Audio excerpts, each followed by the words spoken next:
Hello everyone! So this is Edmond, Mindaros Channel, isang content creator at gumagawa ng mga tutorials katulad ng PC, laptop troubleshootings, mobile device troubleshootings at marami pang ibang klaseng tutorials na sinishare ko dito sa aking channel. At kung bago ka lang sa aking YouTube channel, so please huwag mong kakalimutan mag-like, share at subscribe. I-click mo na rin yung bell notifications para ma-update ka sa aking mga bagong videos and tutorials.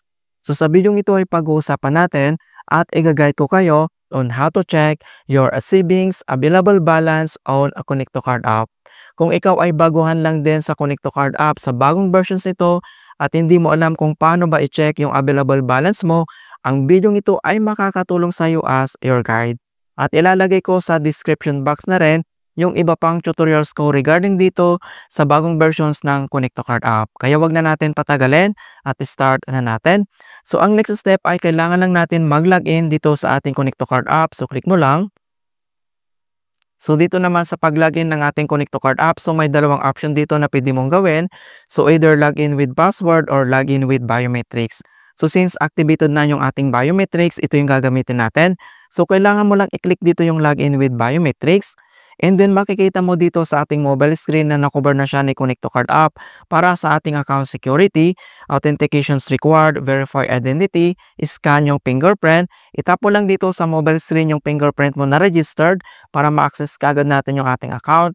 Ayan. So ganun lang po siya kabilis.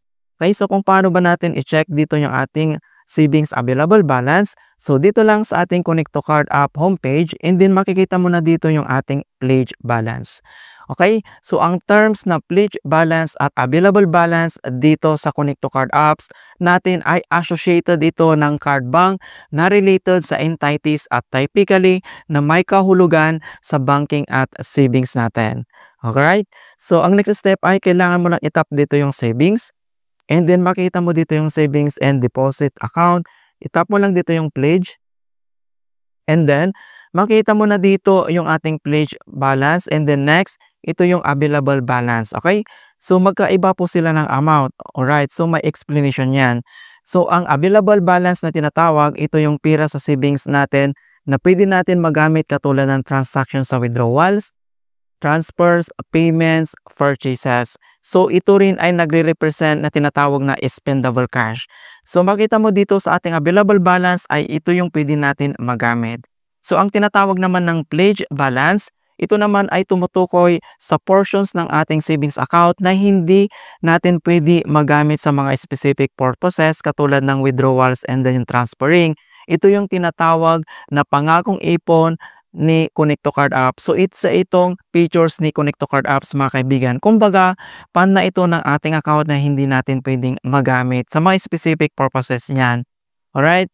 So magkaiba yung amount na makikita mo dito sa ating screen mga kaibigan, yung ating pledge and then ito yung available balance natin.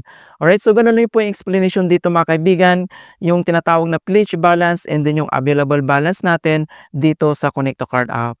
Alright, in hope na nakapagbigay ako ng konting kalaman at guide tungkol sa Connect to Card app tutorials. Thank you guys and see you in my next tutorials.